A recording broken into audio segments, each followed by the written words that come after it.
C voters கருத்து கணிப்பில் 2ஆம் இடத்தில் தாவேகா. வாய் எறிகிறது வயிறு எறிகிறது என பரிதவித்து புலம்புகிறது திமுக. முதல் இடத்துல இவ்வளவு கம்மி பர்சன்டேஜ் எப்படி வந்தது என்று யோசிக்க வேண்டியது திமுக. ஆனா 2ஆம் இடத்தில் தாவேகா எப்படி வந்து விட்டது என்று புலம்புகிறது திமுக. இன்னொரு பக்கம் பிஜேபியோடு கூட்டணியை உறுதி செய்து விட்டதா அதிமுக. அப்படி வந்தால் மக்கள் மத்தியில் எடுபடுமா? எப்படி இருந்த அதிமுக இன்னைக்கு எப்படி இருக்கிறது அதிமுக? தற்கால அரசியல் சூழ்நிலையினுடைய நிலவரம் கலவரம் எல்லாத்தையும் உள்ளதுள்ளபடி தெள்ள தெளிவாய் எல்லோருக்கும் புரியும்படி பார்த்திடலாம். அனைவருக்கும் தமிழ் வணக்கம். நான் உங்கள் ராஜ்மோகன். இது ராஜ்மோகன் ரிப்போர்ட். சி ஓட்டர்ஸினுடைய கருத்து கணிப்பு வந்துச்சுங்க. அதுலதான் முதலமைச்சருக்கான மக்களுக்கான விருப்பமான வேட்பாளர்கள்னு சொல்லப்பட்டதுல 2ஆம் இடத்தில் தாவேகாவினுடைய தலைவர் விஜய் அவர்கள் வந்ததை வடநாட்டில் இருந்து வரக்கூடிய நம்ப தகுந்த சி ஓட்டர்ஸ் கருத்து கணிப்பு சொல்லியிருக்கு. இது தற்போதைய நிலவரம் தான். இன்னும் பரப்புரை பயணத்தை தலைவர் தொடங்கல. அது தொடங்கின பிறகு இந்த பினாமினல் சினாரியோ இன்னும் மாறும். ஃபர்ஸ்ட் பிளேஸ்க்கு செகண்ட் பிளேஸ்க்கும் பெரிய வித்தியாசம் கிடையாது. ஃபர்ஸ்ட் பிளேஸ் 45-46% கிடையாது. அதற்கும் செகண்ட் பிளேஸுக்கும் ஆல்மோஸ்ட் 9 to 10% தான் டிஃபரன்ஸ். அது இன்னும் அந்த இடைவெளியை இட்டு நிரப்பி இந்த கம்ப்ளீட் சினாரியோவே வேற மாதிரி மாறப்போகுது என்பதுதான் காலத்தில் சொல்ல போகிற ஒரு மிகப்பெரிய பாடம். ஆனா அதற்குள்ள ஃபர்ஸ்ட் பிளேஸ் கிடைச்சதுக்கு சந்தோஷப்பட வேண்டிய திமுக என்ன பண்றாங்க? இது உண்மையான கருத்து கணிப்பு இல்ல, இது கருத்து திணிப்பு. இது எப்படி முதல் நாள் இனிமே டிவிகே வெர்சஸ் டிஎம்கேன்னு அவர் சொன்னாரு. அடுத்த நாளே டிஎம்கேக்கு செகண்ட் பிளேஸ்ல டிவிகே எப்படி வந்தது? ஏடிஎம்கே இவ்வளவு பெரிய கட்சி. யாரு சொல்றது? யார்? டிஎம்கே. அவங்க என்னன்னாலும் அவங்க எத்தனை வருஷமா இருக்கிறாங்க. யாரு கிளைம் பண்றது? டிஎம்கே. ஏடிஎம்கே தானே செகண்ட் பிளேஸ் வந்திருக்கிறோம் அப்படின்னு திடீர்னு ஏடிஎம்கே மீது பாச மழையை கொட்ட ஆரம்பித்திருக்கிறாங்க திமுக நண்பர்கள். முதல் விஷயம், சி ஓட்டர்ஸ் என்பது இன்னைக்கு நேற்றுக்கு ஆரம்பித்து வரக்கூடிய கருத்து கணிப்பு கிடையாது. 2021ஆம் ஆண்டு சி ஓட்டர்ஸினுடைய கருத்து கணிப்பு அறிவாலயத்தினுடைய சோசியல் மீடியா ஹேண்டல்ஸ்லாம் எடுத்து எல்லா பக்கமும் பரப்புறாங்க. ஏன்னா அப்ப திமுகவிற்கு முதல்வர் ஸ்டாலின் அவர்களுக்கு ஃபேவரபிளா தான் கருத்து கணிப்புலாம் வந்தது. இன்னைக்கு இந்த கருத்து கணிப்பு என்ன எடுத்துறாங்க? கட்சி இல்ல, தேர்தல் இல்ல, முதலமைச்சர் வேட்பாளர்களில் மக்களுக்கு விருப்பமான முதலமைச்சர் வேட்பாளர் யாரு என்று கேட்கிற பொழுது நினைவு சரியா 27% நினைக்கிறேன் டிஎம்கே ஸ்டாலின் அவர்களுக்கும், அதற்கடுத்து ஆல்மோஸ்ட் 18% டிவிகே தலைவர் விஜய் அவர்களும் கொடுத்திருக்காங்க. Followed by ADMK and BJP. இதை தான் அவங்களால டைஜஸ்ட் பண்ண முடியல. அது எப்படி நீங்க டிவிகேக்கு தருவீங்க? நான் கேட்கிற கேள்வி என்னன்னா, ஸ்டாலின் அவர்கள், விஜய் அவர்கள், இபிஎஸ் அவர்கள், அண்ணாமலை அவர்கள் எல்லாம் இந்த கருத்து கணிப்பில் இருக்கிறாங்க.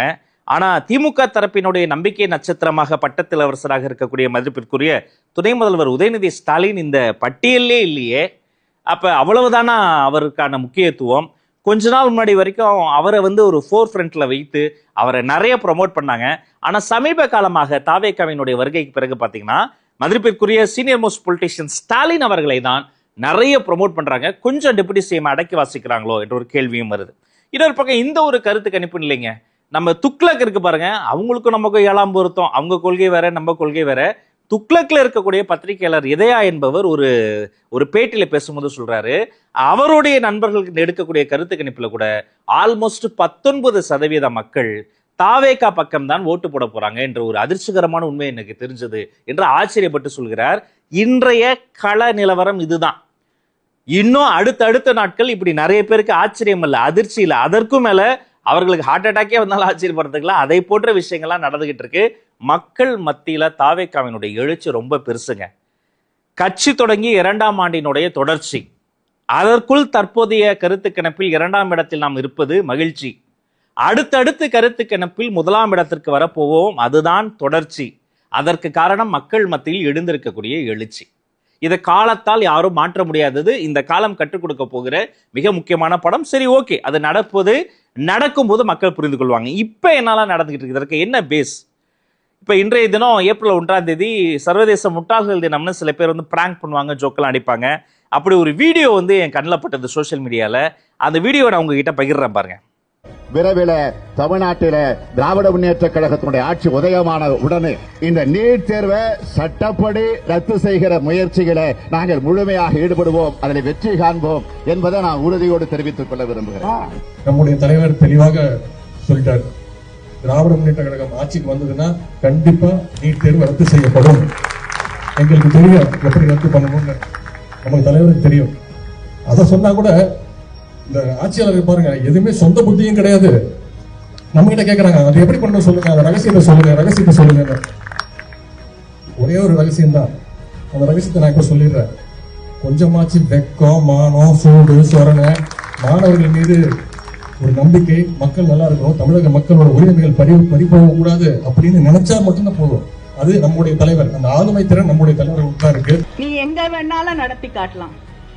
பெரியாருடைய மண் தமிழ்நாடு என்பதை புரிந்து கொண்டால் உங்களை ஓட ஓட விரட்டுவோமே தவிர இங்க நீட் நடக்காது. நீட்டை மாத்த முடியாது, வந்துருச்சு, இனிமேல் என்ன செய்ய முடியும் என்று கேள்விகள் எழலாம். இது தமிழ்நாடு. எந்த சரித்திரத்தையும் நீங்க போட்ட மனுநீதி சாஸ்திரத்தையே மாற்றி காட்டிய தமிழ்நாட்டுல எங்களால நீட்டை மாத்த முடியாதுன்னு நினைக்கிறீங்களா? நீட் தேர்வுல விளக்க பெற முடியலன்னா இன்னும் மாணவன் எழுதுறதுக்கு காப்பி அடிக்கிறனாலும் விடுவோமா இல்லையா? நாங்க மந்திரியா இருந்தா கண்டிப்பா செய்வோம். நீ பீகார்ல காப்பி அடிக்கிறீங்க, மத்திய பிரதேசல காப்பி அடிக்கிறீங்க, திறந்து விட்டு எல்லாம் எடுக்கிறீங்க. அப்புறம் தமிழ்நாட்டுல மட்டும் நாங்க உத்தம சீலர்களா எவ்வளவு நாளைக்கு இருக்கிறாங்க? April fool. இப்ப அந்த வீடியோல நகைச்சுவையை தாண்டி ஒரு அவல நகைச்சுவை தான் நான் சொல்வேன். ஏன்னா ஒரு மோசமான விஷயம், கொடுத்த வாக்குறுதியை அவங்க காப்பாத்தல, அதை வைத்து நகைச்சுவை செய்யற அளவிற்கு காமெடியான மெட்டீரியல் எல்லாம் மாறி இருக்கு. இது சிரிக்க வேண்டிய விஷயம் மட்டுமல்ல, இது ஒரு சிந்திக்க வேண்டிய விஷயம். என்னெல்லாம் சொன்னாங்க, ஏன் அதெல்லாம் செய்ய முடியல? ஏன் அரசாங்க ஊழியர்களுக்கு பழைய ஓய்வூதிய திட்டத்தை அவங்க தரல?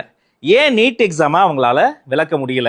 விவசாயிகள் இருந்து மாணவர்கள் இருந்து மீனவர் வரைக்கும் கொடுத்த வாக்குறுதியை கொஞ்சம் கூட காப்பாற்றாமல் எப்படி இவர்களால ரொம்ப கம்பீரமா 200+ இடங்களை நாங்க வென்றுவிடுவோம் அவங்க கம்பீரமா பேசிக்கிட்டே இருக்கிறாங்க. இந்த இடத்துல தான் அரசியல் விளையாட்டை புரிஞ்சுக்கணும். இப்ப நான் ஆரம்பத்தில் சொன்னதை போல அதிமுக பிஜேபிக்கு வாங்க.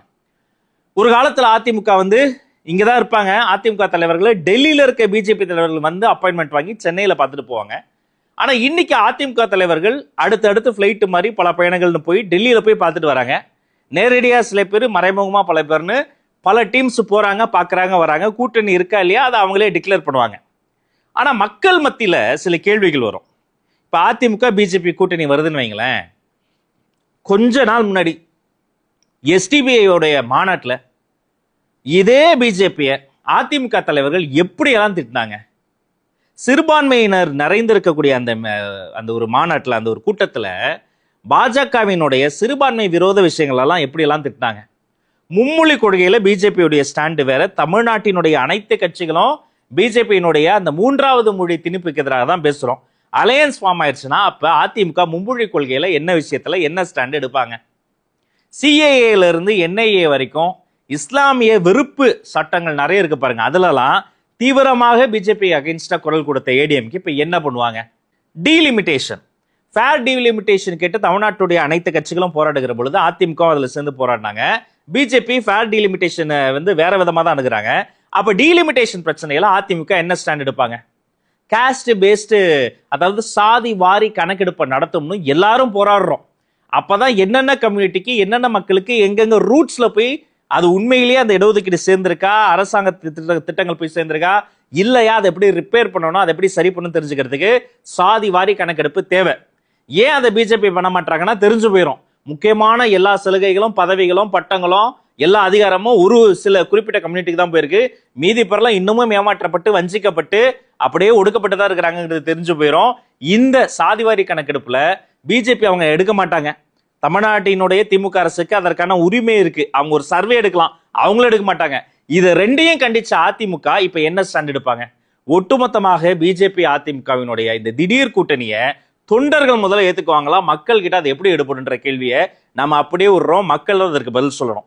தற்கால தமிழ்நாட்டு அரசியல் சூழ்நிலையை பொறுத்த வரைக்கும் இதுவரைக்கும் பார்க்காத ஒரு மிகப்பெரிய ஒரு புதுமையான வித்தியாசமான ஒரு தேர்தலை 2026 பார்க்க போறாங்க. தமிழக வெற்றி கழகத்தினுடைய 1வது பொதுக்குழு கூட்டத்தில் தலைவரும் சரி, பொதுச் செயலாளரும் சரி, அங்க பேசிய தேர்தல் மேலாண்மை பொதுச் செயலாளரும் சரி, பொருளாளரும் சரி, துணை பொதுச் செயலாளரும் சரி, மேடையில் பேசிய மாநில நிர்வாகிகள் இருந்து நம்முடைய பெண்கள், நம்முடைய தோழர்கள், நம்முடைய தம்பி ரமேஷ்ல இருந்து எல்லோருமே பேசியதிலே உங்களுக்கு தெரிந்திருக்கும். உண்மையிலேயே களம் என்பது டிவிகே வர்சஸ் டிஎம்கே தான். டிஎம்கே வலிமையாக இருக்கிற அந்த அளவுக்கு நாங்க வலிமை ஆயிட்டோம்னு வெறுமனே ஓவர் கான்பிடன்ஸ்ல பேசல. வலிமையாக எதிர்க்க வேண்டிய வேற எந்த கட்சியுமே வலிமையாக எதிர்க்கல. அவர்களா தான் கட்சி தன்னுடைய இருப்பை தக்க வைப்பதற்கான தன்முனைப்பு போராட்டத்தில் இருக்கிறாங்க. வேற வழியே இல்லாம திமுக தரக்கூடிய எல்லா கெடுபிடி நெருக்கடி எல்லாத்தையும் தன்னந்தனியாக ஃபேஸ் செய்து அதை முகம் கொடுத்து அதோடு போராடி அவர்களினுடைய உண்மையான முகத்தை எக்ஸ்போஸ் செய்வதால நானும் சொல்கிறேன், கொள்கை பரப்பு தொண்டன், கடைக்கோடி தொண்டன். நான் சொல்றேன் டிஎம்கே வர்சஸ் டிவிகே தான். 2026 டிவிகேக்கும் டிஎம்கே நடக்கக்கூடிய இந்த போர் என்பது மிகப்பெரிய ஒரு போர். எனவே இந்த களம் என்பது டிவிகே வர்சஸ் டிஎம்கே. உங்கள் கருத்தை கமெண்ட்ஸ்ல தெரியப்படுத்துங்க. இதை உங்க நண்பர்கள், அன்பர்கள், நலன் விரும்பிகளோடு பகிர்ந்து கொள்ளுங்க. நான் வேற எதை குறித்தெல்லாம் பேசலாம் சுட்டி காட்டுங்க. இன்னும் நம்மளுடைய ஸ்டுடியோக்கு வரவழைத்து சில பேரோடு கலந்து ஆலோசனை செய்யணும்னு நான் விரும்புறேன். தமிழக வெற்றி கழகத்தின் சார்பில் யாரையெல்லாம் கூட்டிட்டு வரலாம், உங்களுடைய கருத்துக்களை கமெண்ட்ஸ்ல தெரியப்படுத்துங்க. உங்கள் அத்தனை பேருக்கும் நல்லதே நடக்கட்டும், நலமே சொல்லட்டும். நன்றி, வணக்கம்.